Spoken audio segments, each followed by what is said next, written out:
Всем привет, с вами Банана Мастер. И сегодня мы будем говорить про такой цикл, как while.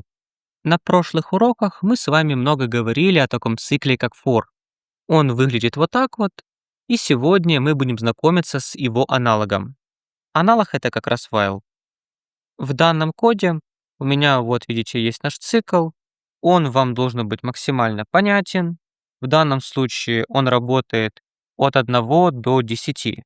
Если я буду выводить в консоль I и кликну на кнопку, я увижу, видите, 1-10. Также, смотря на этот цикл, мы вспоминаем, что любой цикл всегда состоит из трех основных вещей. Первое — это создание переменной. Второе — условия. В нашем случае это выглядит вот так. И третье — это изменение той самой переменной. Повторю еще раз. Создание, условия, изменения. Эти правила касаются любого цикла и также while. Сейчас я буду переписывать for в подход через while. Для этого я его закомментирую, чтобы он нам не мешал. И начну делать другой цикл. Первое, с чего я начинаю, это я создаю переменную. То есть первый этап любого цикла — создание переменной. Второе. Прописываю слово while, открываю круглые скобки. Внутрь круглых скобок передаю условия. I равно, больше равно 10. Далее открываю тело while и внутрь передаю третий этап изменения. I++. В данной конструкции это уже будет работать точно так же, как и цикл for, который написан выше. Если я буду выводить в консоль I, в такой конструкции, и кликну на кнопку, я получу точно такой же вывод. Один в один, как в случае с for. По сути, while — это абсолютно такой же цикл, как и for. Его можно было использовать для решения любой прошлой домашки. Но добавлю пару моментов.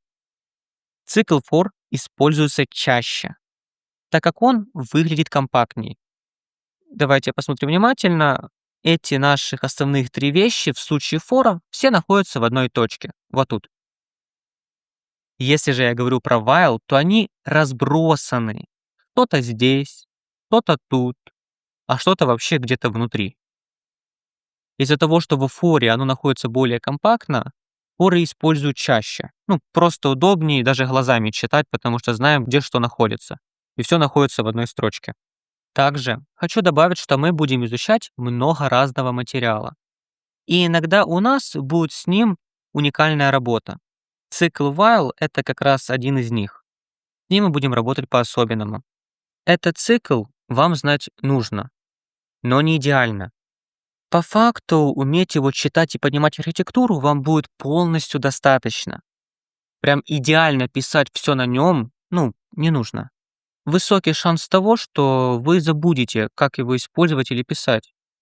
Но он по-прежнему будет часто встречаться в чужом коде, а также цикл while позволяет решать очень уникальные задачи.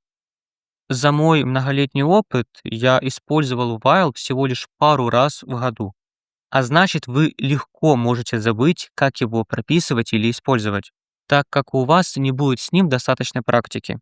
И это абсолютно нормально. По крайней мере, в этом случае. Такого плана уникального материала у нас будет встречаться нечасто, но он все-таки будет присутствовать. И уделять кучу времени на то, чтобы вы заучили, как использовать что-то то, что практически не будет использоваться у вас в работе, я не вижу смысла.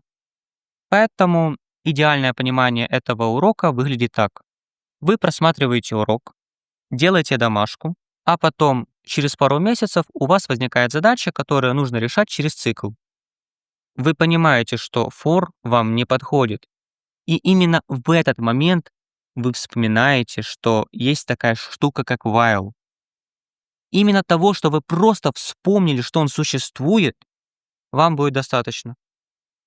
Это и есть признак того, что вы урок поняли идеально. Чтобы все это закрепить, сделаем легкую задачку с использованием while. Мы сделаем цикл, который будет работать 8 раз. И он создаст нам 8 кнопок с цифрой внутри. То есть на экране я увижу 8 кнопок с цифрами, начиная от 1 до 8. Для решения я буду использовать инкремент и шаблонные литералы. Я вот это вот даже уберу, где-то выше вот так вот, и напишу все заново с нуля.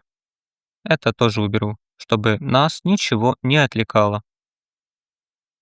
Начинаем с того, что нам нужно создать цикл. Если нам нужно создать цикл, то первое, что я делаю при использовании while, это переменную. I равняется 1. Далее пишу слово while, ставлю круглые скобки и внутрь круглых скобок передаю условие. I больше равно 8. После чего открываю тело while и внутри тела прописываю логику изменения. Третий этап. I++. Отлично. Наш цикл готов. Он работает от 1 до 8. Далее нам нужно что-то выводить на экран. Я реализовываю переменную корзинка, в которую буду закидывать каждый вызов нашего цикла. Когда я его пополню, в самом конце возьму out1, дивчик такой у нас есть, в который отдам уже готовый сформированный res. Мы выполнили наше первое изначальное действие и можем переходить к логике. Нам нужно сделать кнопку, поэтому я пишу res равно button. Вот таким образом. В саму кнопку нам нужно отдать шаблонные литералы. Сейчас смотрите внимательно. Я пропишу шаблонные литералы. Это вот так вот. И внутрь поставлю I. Но в такой конструкции я уже глазами вижу, что I читается неправильно. Это потому, что я здесь допустил какую-либо ошибку. Как сделать так, чтобы шаблонные литералы, то есть вот этот синтаксис, начал читаться так, как нам и нужно? Дам вам пару минут подумать, в чем ошибка, а потом скажу правильный ответ. Правильный ответ таков. Неправильные кавычки. Я использую одинарные, а мне нужно было написать косые. Поменял скобки, и, видите, сразу даже и цвет поменялся. Но это признак того, что это уже более правильно считается. Далее. Я кликну на кнопку и увидел только 8. И тут мы думаем опять. То есть тут есть еще один баг. Мы внимательно смотрим на то, как это работает. И сам цикл по-прежнему работает 8 раз. Но я вижу, что вот здесь что-то не так. Дам вам также пару секунд подумать, что же не так в этой строчке. А потом скажу правильный ответ. Правильный ответ таков. Я вот тут не учитываю прошлое значение. На данный момент, когда запускается наш цикл, при каждом вызове я перезаписываю переменную res. То есть при первом вызове у нас в res запишется вот так вот I. При втором вызове я полностью удаляю прошлое значение и записываю новое, где тут будет двойка. При третьем то же самое, ну и так дальше. Если говорить более подробно в примере, то сделаю переменную такую let q, и, например, она равняется 1, потом я говорю q равняется 2, а потом q равняется 5. Только q.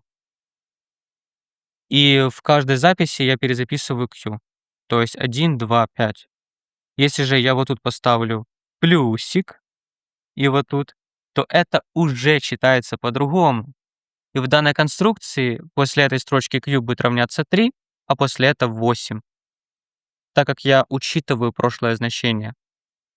Ну или же я напишу развернутым вариантом, хотя бы один пример. Вот так.